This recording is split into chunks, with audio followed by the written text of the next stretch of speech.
Malawi is a small, landlocked country in sub-Saharan Africa that is often overlooked by aid efforts.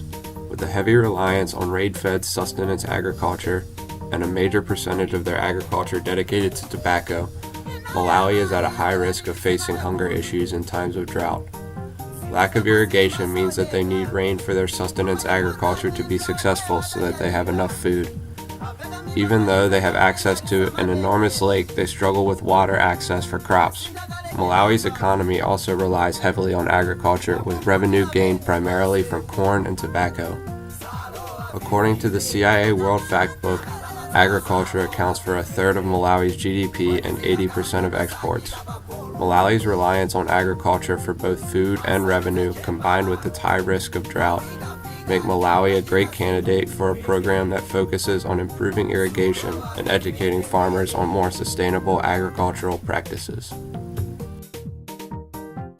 To effectively irrigate the whole of Malawi is projected to cost upwards of $500 million, so it follows that any initial efforts be directed towards high-impact areas.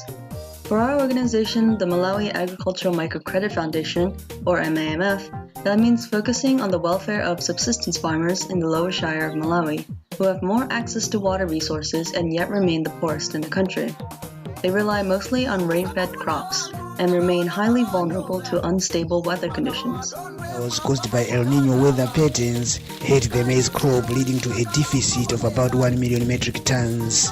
This follows a disappointing harvest last year as well.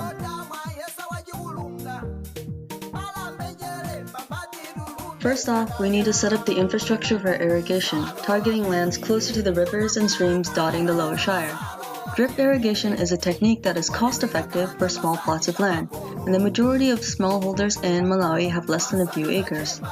The basic setup is literally just an elevated water barrel with a faucet at its lip to control the flow of water through the connected hoses. Gravity does most of the work, and each drop is directed towards where it is needed most via holes punctured along the lines. However, the infrastructure must also be maintained if it is to last the desired 10 years.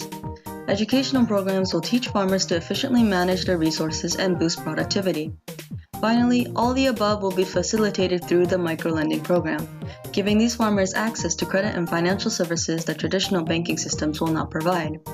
The core purpose of the microcredit loan program is to assign accountability to every step of the project, minimizing the risk of corruption and waste. With careful planning, we are hoping the program will grow over time, as farmers repay their debt with a surplus they manage to make from their irrigated lands. For our organization to have as much success as possible, we plan to work with several other foundations that share similar objectives and values with the Malawi Agricultural Microcredit Foundation. The first organization that we will have a strong interest in working with is CUMO Microfinance Limited, a not-for-profit rural microfinance company that provides financial services and entrepreneurship mentoring to roughly 59,000 individuals in over 4,500 groups across Malawi. The objective of this group is to enhance the productivity and self-reliance of villagers living in Malawi by providing self-employment opportunities to rural communities through a set of financial, microinsurance, entrepreneurship, vocational, information, and market linkage services. Another organization which will be very beneficial to our cause is the Malawi Project, which has a focus on helping village people of Malawi move slowly and purposefully into more productive and successful agricultural processes. This project has sent over 11,000 drip irrigation lines throughout all 3 regions of the country. They also implement on-site training as well as educational literature that helps with the different programs that they implement.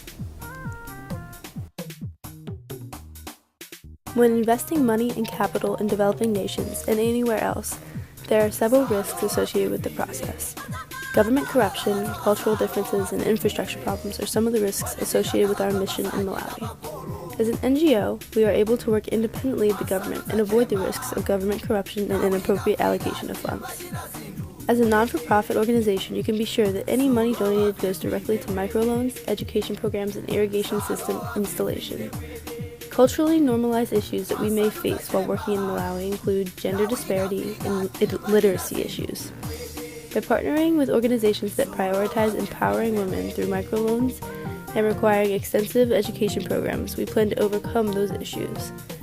Due to our focus on irrigation installation, infrastructure problems may arise. However, intensive location planning that is focused on the lower Southern Shire region of Malawi minimizes the risk of infrastructure development issues due to the area's placement next to a reliable water source.